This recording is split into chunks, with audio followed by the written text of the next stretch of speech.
하나님의 말씀은 출애굽기 13장 21절에서 22절 말씀입니다. 다 같이 읽겠습니다.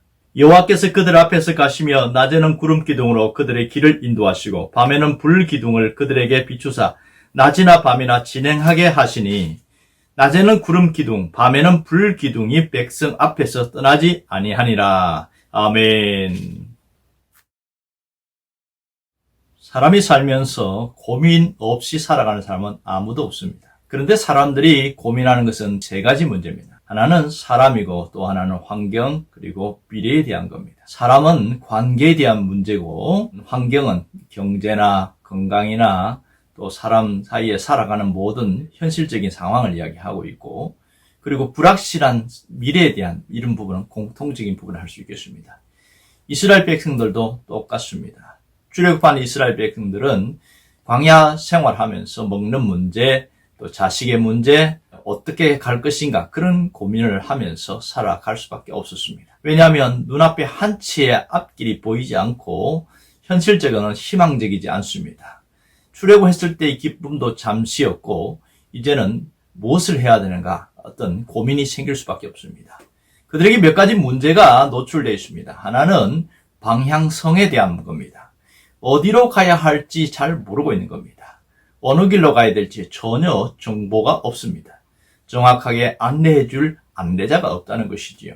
그러니 그들은 불안하고 두려울 수밖에 없습니다. 모세에 대해서 온전히 신뢰하지 못할 수밖에 없는 상황입니다. 그러니 두 번째는 혼란과 무질서가 다가올 수밖에 없는 그런 피할 수 없는 상황입니다. 이 안 좋은 상황 속에서 온갖 좋지 않은 악성 루머가 계속되고 있다는 것이지요. 이것이 그들을 더욱더 불안을 가속시켰습니다. 이런 상황에서 구름기둥과 불기둥이 갑자기 나타났습니다. 우리는 구름기둥과 불기둥이 무엇인지를 잘 알고 있기 때문에 이것은 하나님이 나타나셨구나 그렇게 생각할 수 있습니다. 그러나 당시 이스라엘 백성도 그랬을까요? 혼란과 위기 상황 속에서 구름기둥과 불기둥이 갑자기 나타났을 때 그들은 어떤 징조로 봤을까요? 이것이 길조입니까? 흉조입니까? 한번 생각해 보세요.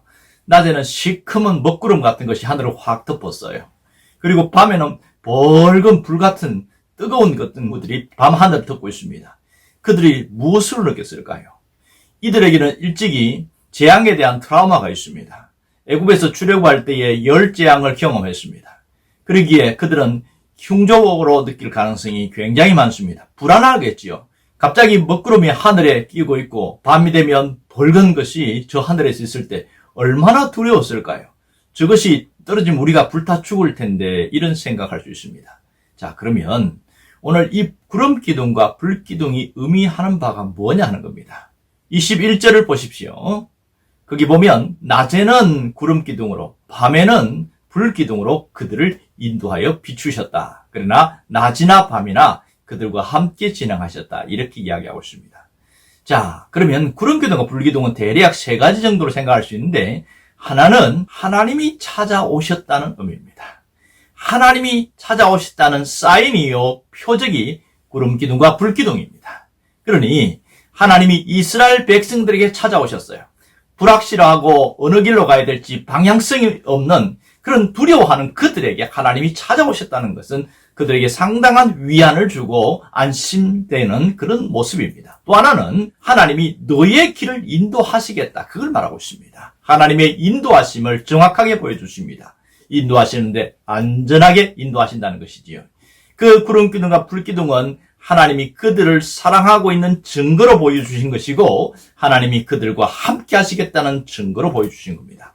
또 하나는 구름기둥과 불기둥은 전적인 보호하심입니다. 22절을 보면 또 한 번 나옵니다. 낮에는 구름기둥, 밤에는 불기둥이 백성 앞에서 떠나지 아니하니라. 떠나지 아니했다. 광야는 굉장히 거칠고 무서운 곳입니다. 뜨거운 태양과 오한이 드는 추위, 그리고 독뱀과 정갈, 짐승들의 위험이 도사리고 있습니다. 이러한 상황 속에서 하나님이 보호해 주시고 지켜해 주신다는 것을 분명히 말하고 있습니다. 여러분, 우리도 마찬가지입니다. 우리도 내일을 알 수 없는 그런 삶을 오늘도 살아가고 있습니다. 사실 내일 어떻게 될지 모르고 살아가는 것이 우리의 현실입니다. 그러니 그 모르는 그 불확실한 미래, 내일에 대하여 불안감과 걱정과 두려움이 찾아올 수밖에 없는 것이지요. 특별히 현실에 안정된 삶을 살지 못하는 사람에게는 그 두려움과 고민은 더 깊어질 수밖에 없습니다. 사람들은 늘 내일의 삶에 대한 방향성과 고민, 그런 것들로 괴로워하면서 사는 사람들이 상당히 많습니다.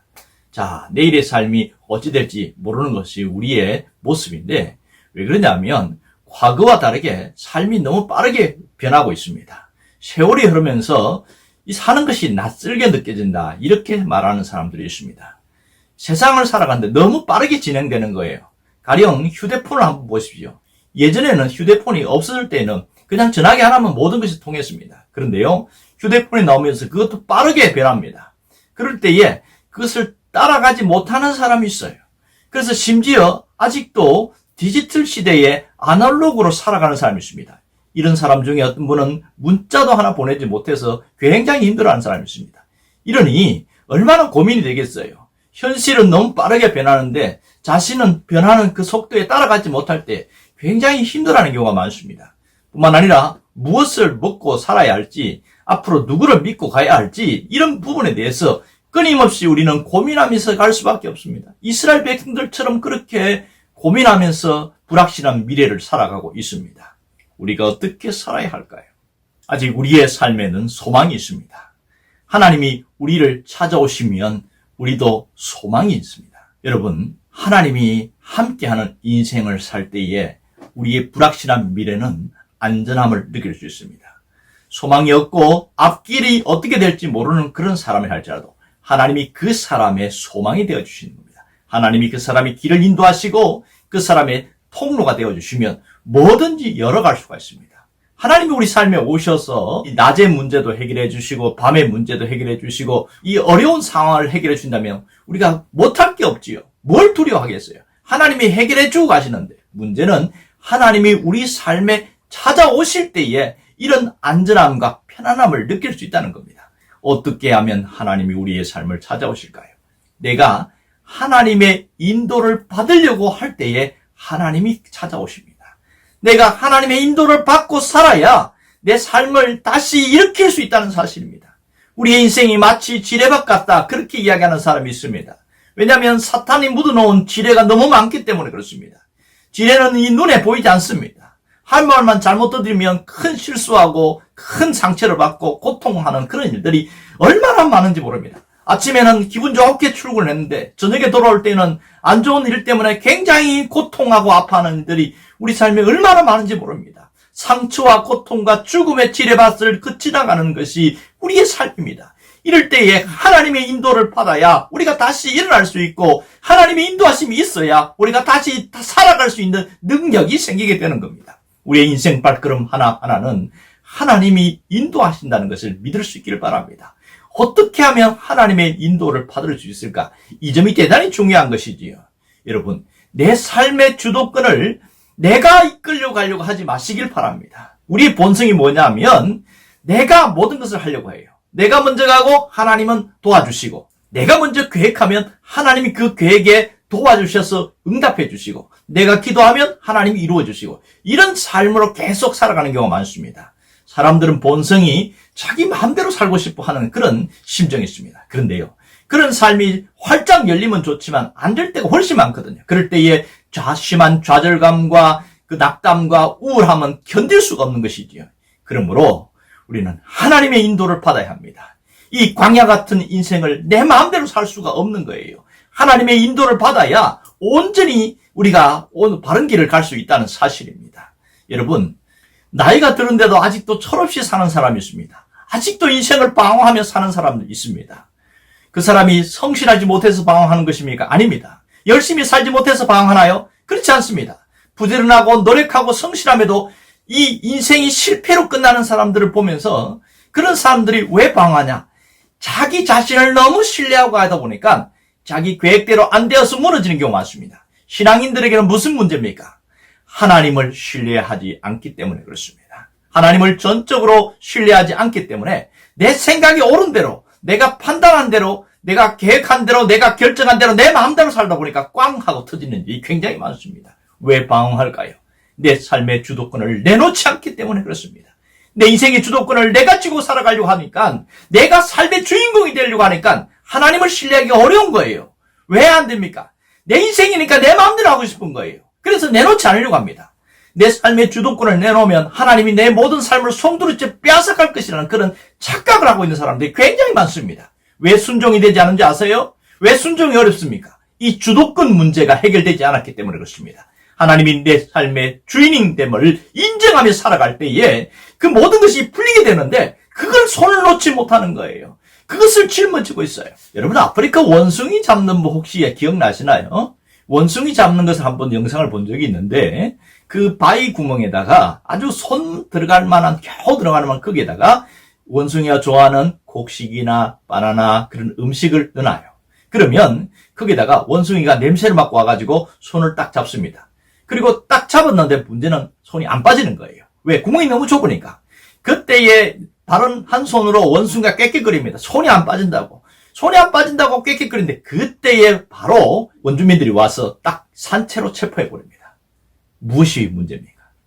손을 놔버리면 도망갈 수 있는데 이 원숭이가 어리석어서 손을 놓지 않고 그것을 같이 끄집어내려고 하다가 산채로 잡힙니다. 삶의 주도권을 놓지 않으면 여전히 어리석은 원숭이처럼 그렇게 우리도 살아갈 수밖에 없습니다.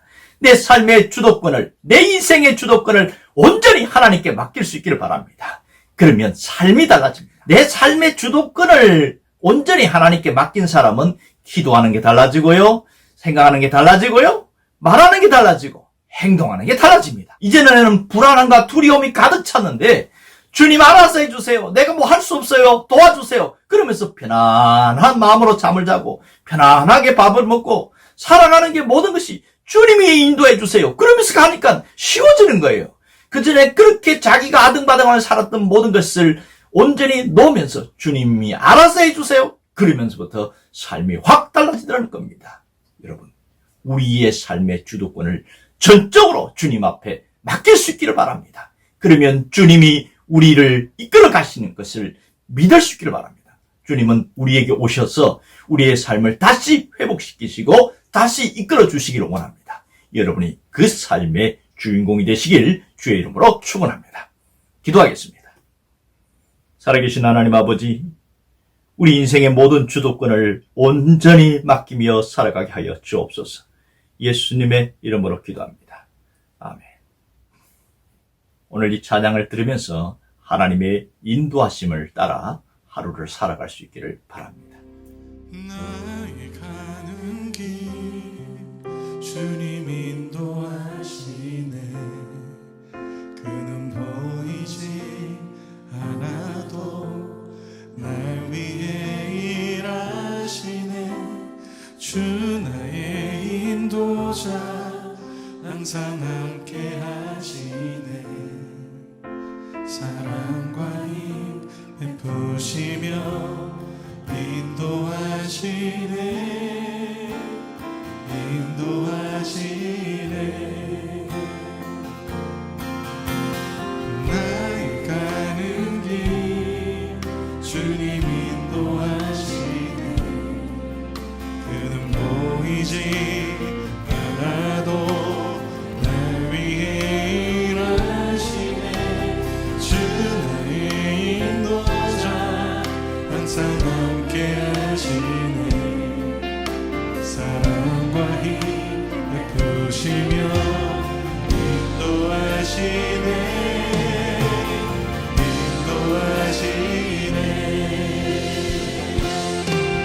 광야의 길을 만드시고 날 인도해.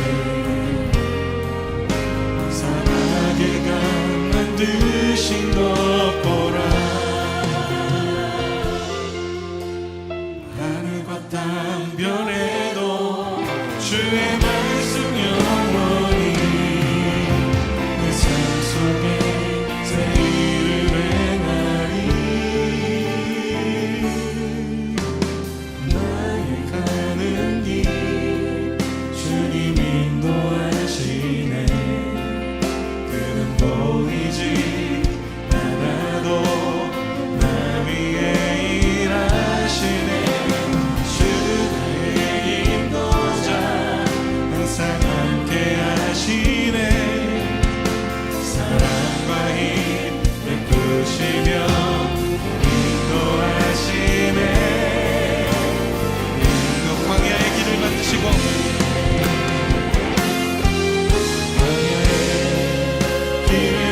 이끄시고 사막의 강 만드신 것 보라 하늘과 땅 변해도 주의 말씀 영원히 그 산 속에 새 일을 행하리 나의 가는 길 주님 인도하시네 그는 보이지 않아도 나 위에 일하시네 주 나의 인도자 항상 함께 하시네 사랑과 힘 베푸시며 인도하시네 이번에 여러분들만 한번 고백해 보시겠습니까? 나의 가는 길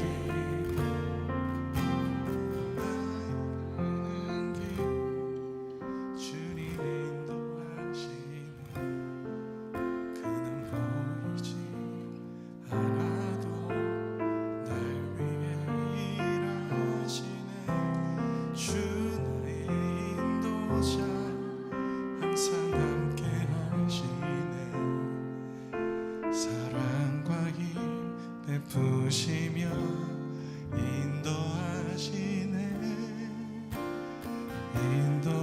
인도하시네 사랑과 힘 베푸시며